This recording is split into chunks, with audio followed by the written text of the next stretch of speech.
Well, good morning, everyone. This is going to be the first in a series of videos that concentrate this week on steel and some heat treating practices and methods. So that's what this is going to be. It's going to be a series of them because, again, I'm limited to just 10 to 15 minutes.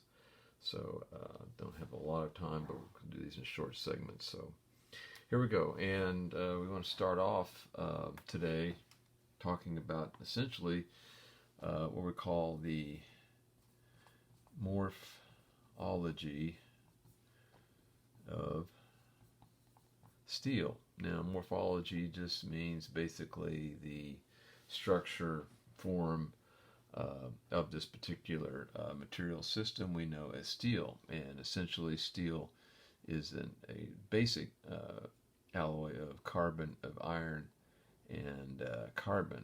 All right, and plus, of course, plus a variety of other alloying elements, which we'll get into later on. All right, so that's basically what steel is. We know what steel is all about. We're familiar with the product.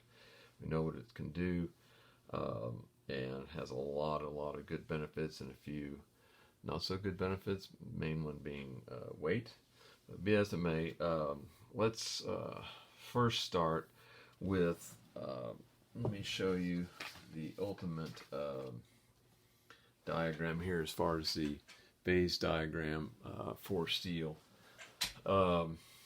And we are going to concentrate them. I mean, this starts way up here at 2800 degrees, where it melts, and then it becomes its first solid phase here, what we call delta iron, and then comes back down to where it begins to start forming into another product called gamma iron, and then finally down to alpha iron. So at any rate, we're going to look at this steel phase diagram in a very small area of it, which is what I'm circling right now, basically called the eutectoid reaction region of this. And we're going to identify the three major solid phases of steel in that region. So let me go ahead and briefly put on here now what these regions will be, and then we'll actually do a diagram.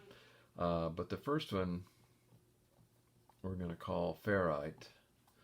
All right, ferrite is a solid phase of steel, and it is basically a BCC iron, which we'll be calling eventually an alpha iron.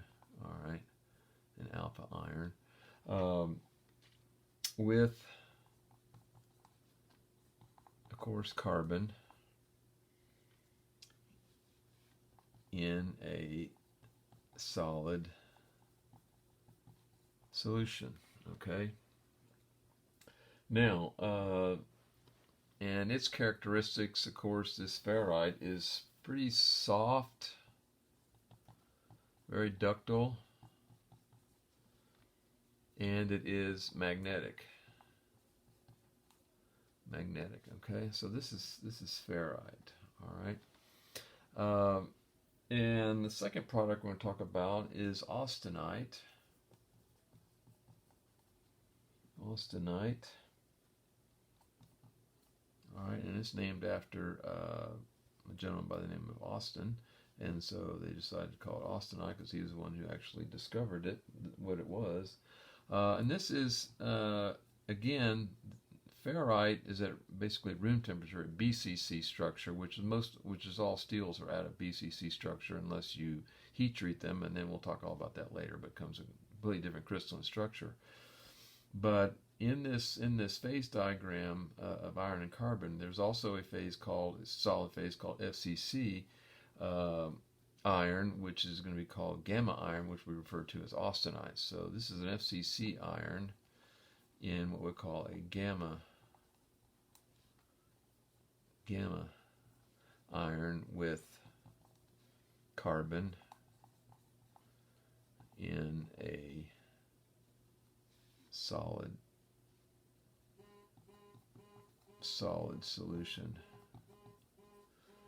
Okay, and its characteristics, it's relatively soft and moderate strength, has moderate strength at that standpoint.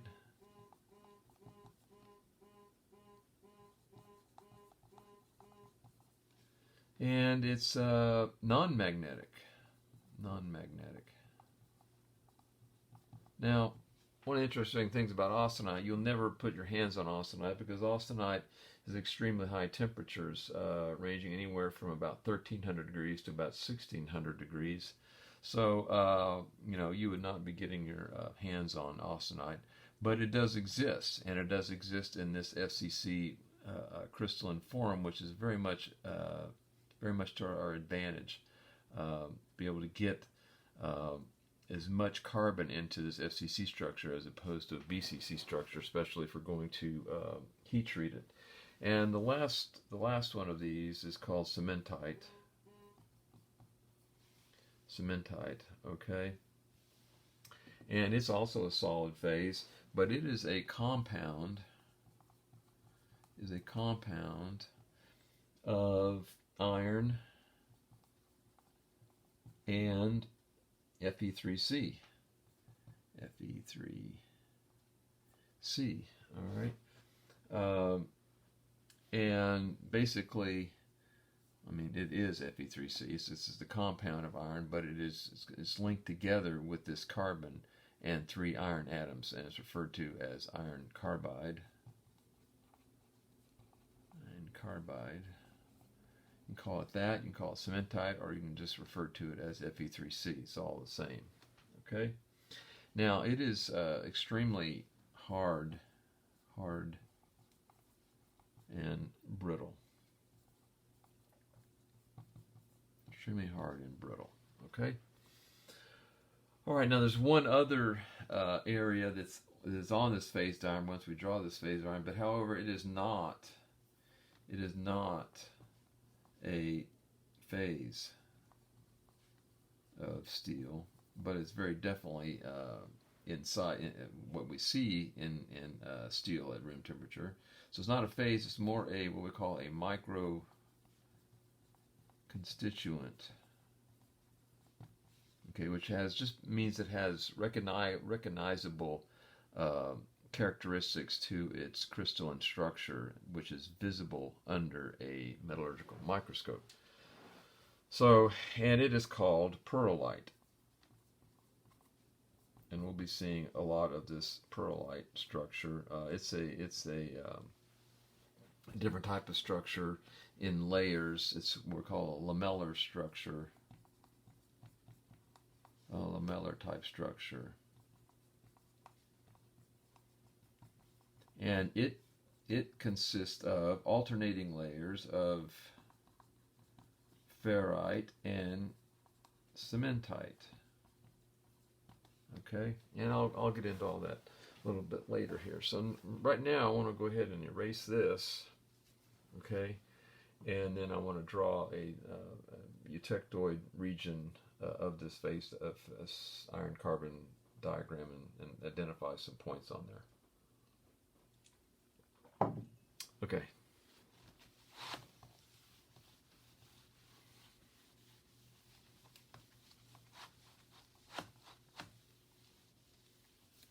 Okay. Now, let's see.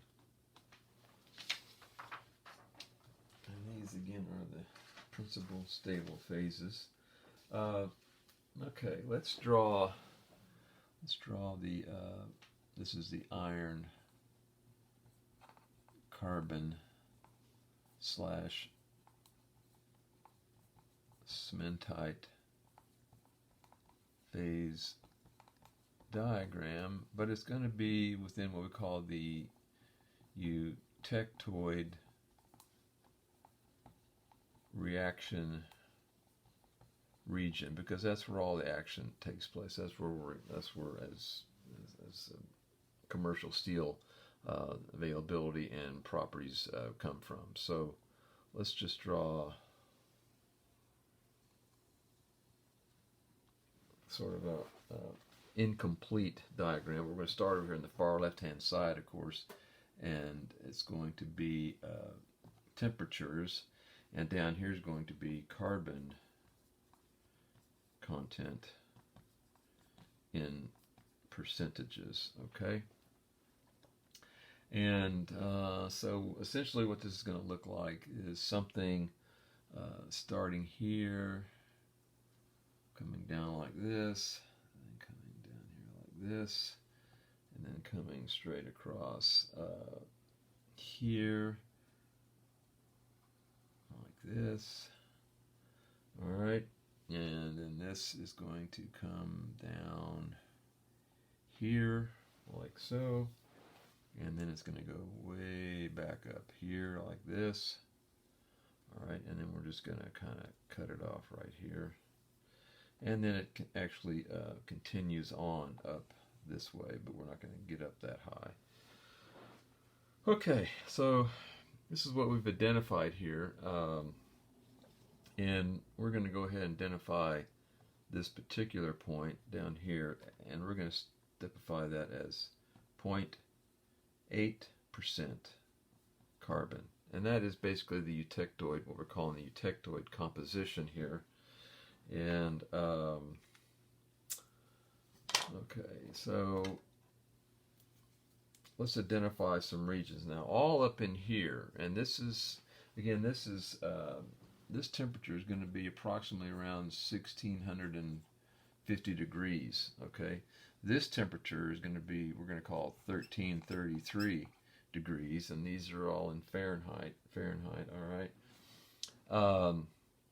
And this temperature way up here is going to be approximately 2060 degrees Fahrenheit, okay? So those are some areas. Now, all up in here is going to be austenite. And again, we know that as also gamma iron, okay? And it's, of course, an FCC structure up there, all right? This is all going to be austenite. Down here in this region is going to be our ferrite, all right? And I think I may have to draw this somewhere. Well, I'll just have to be short here. This is ferrite, all right, and this is alpha iron right here in this region, all right, and this is all gamma up there. And of course, this is circle P one phase. This is circle P single phase.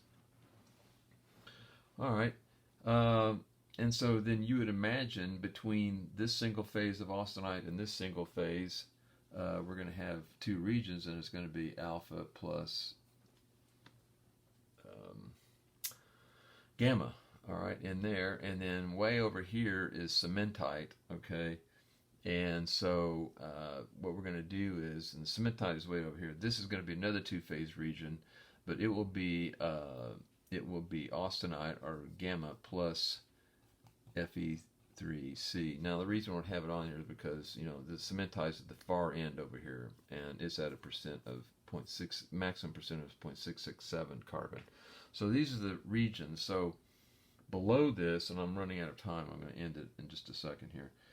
Below this is a two-phase region down here between ferrite and cementite. So all in here is going to be alpha iron plus Fe3C, okay? But we know alpha and Fe3C is comprised of pearlite. This is what pearlite is all about, all right? So this is the basic diagram. I'm going to come back here and identify some of these lines here. This is a upper